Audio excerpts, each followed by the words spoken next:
I'm here doing something. I am not sure how many TBRs I've filmed, nor how many wrap-ups I've filmed. It's not very many. So the first thing I'm gonna do is just check out the background. Yeah, still not in my apartment. I did spend the weekend there. There's something messed up about the air conditioner. I still don't have a car, but I apartment and I got all my books unpacked and that. But the way I stacked my books, turns out I actually have room for more books. So, yeah, yeah. And my new classroom, I haven't seen my new classroom yet. So, I just found something. Hold up. All right, I don't think I'm gonna edit that out. I think you get to see that. Okay, so let's talk about historical.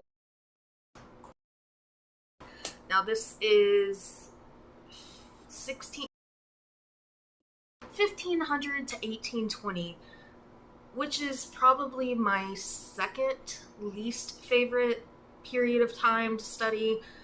That's the early modern era. So, yeah. My least favorite is definitely ancient history, but my favorite is the Middle Ages, and then 1800, that's where Civil War, um, World War II I'm not huge on. World War One, there was some wars going on in Texas.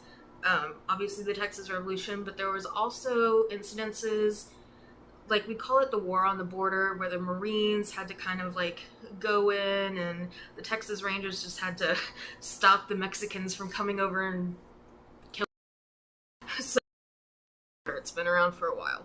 So I'm just going to start with some carryovers from that I started last month, and I'm going to continue. So first is Elantris, and I've had trouble with Sanderson novels, especially his earlier ones. I tried to read Mistborn, and I was enjoying it while I was reading it, but I just couldn't really get through it. And this is Sanderson's debut, and I'm loving it.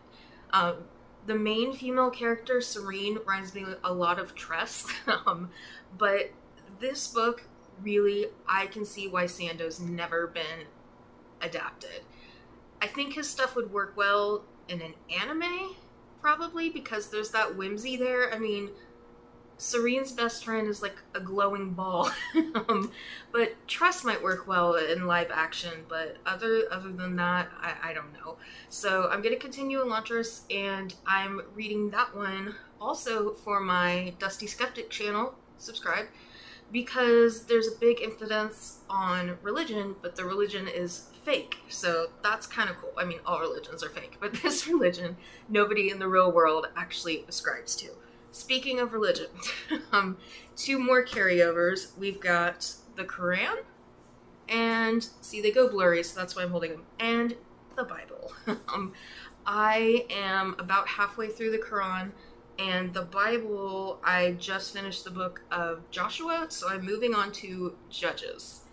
And my main purpose in doing this was really for my other channel. Originally, I wanted to finish them both by the end of the summer. Quran I can do, Bible I'm not sure. It's a lot. And this is the King James version, because if I'm going to read this nonsense, it might as well be pretty. But my main... I'm going to do a comparison on my other channel, the Quran versus the Bible, just to honor the texts, and which one's more moral / accurate. Like, neither of them really happened. But the main difference I'm seeing right now is this is like almost all instructional, and this is full of stories, except for like Leviticus and Deuteronomy. They both have slavery, but why people call Islam an Abrahamic religion, why they think they worship the same God as Christians and Jews. You should probably read these two books, because the gods are not the same. And God, we call them God, like God is a title. But Muslims worship Allah. Allah's his name. Christians and Jews worship Yahweh. They're not the same person. So yeah, carryover. And talking about other carryovers, kind of, I'm gonna hold this up. Ugh. This is 3 books in one. Can we, okay. Daily Life in Medieval Times. It's, Life in a Medieval Castle, read a long time ago. Life in a Medieval City, haven't read. And Life in a Medieval Village, haven't read. I listened to that. But it's an illustrated edition. It's very heavy, and hopefully I will have this read by the end of the year. I had bought a lot of these books for Q2, so 1066. So I bought a lot of those for Q2, but my car wreck and my move not going well, I just did not have time to read them. But I'm still going to read them because 1, I love the Middle Ages, and 2, I'm working on a novel, Middle Ages novel. So moving on to the next quarter of Historathon, I will be reading Mary Boleyn. We know I love Philippa Gregory, and I think most of us know who Mary Boleyn is now. She's been in Philippa Gregory adaptations. She was in Wolf Hall. She was a great character in Wolf Hall, by the way. She was great. The other Boleyn girl, no. Verging on defamation. But, so it's Mary Boleyn, Mistress of Kings, and, the tagline for the book is like, literature defiled her, history betrayed her, and so Alison Weir is going to give us the truth about Mary Boleyn, if we can find it. And then after that, I'm going to read The Children of Henry VIII. Henry VIII had many children, many of them died, but he did have an illegitimate son, Henry Fitzroy, who died at age 17, which I've thought about writing about, but I chose a different historical figure. And I also have a book about the French and Indian War, which internationally is called the 7 Years' War. It's at my house. It's at my apartment. I can't remember what it's called. I'll put it in a short next time I see my apartment. About how big, it was really the First World War, so it's about that. And I might find some stuff about the American Revolution. I don't know. So next, this is one I have at my parents' house. Look how beautiful this is. This is Daniel Greene's Neon Ghosts. I will probably... Oh no, it's got stuff on the back on it. I'll fix that. But I will probably crack this open. Will I finish it in July? I doubt it.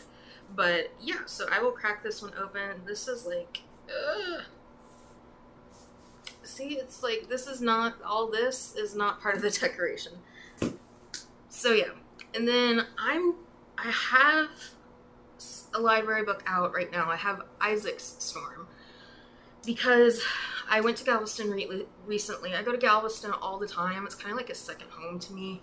The water's not really that pretty because of the silt from the Mississippi River, but it is such a cool town. I've been watching Restoring Galveston, which is basically Fixer Upper, just in Galveston with more likable hosts. So I'm loving that show.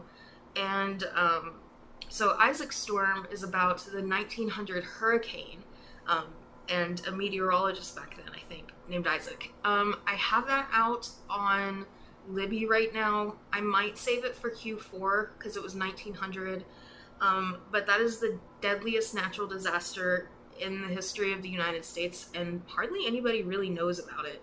But if that hurricane had not hit, Galveston would be bigger than Houston.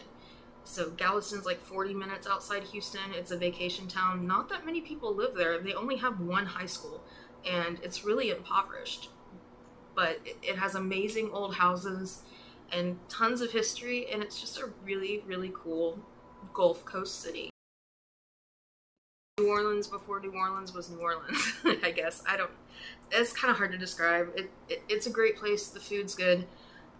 That is going to expire, and there was a pretty long waiting list on there, so I'll see. It's pretty expensive on Kindle, but I may order it secondhand.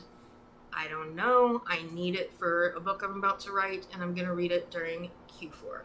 So I'm sure I left some stuff off, but that is my TBR, MBR.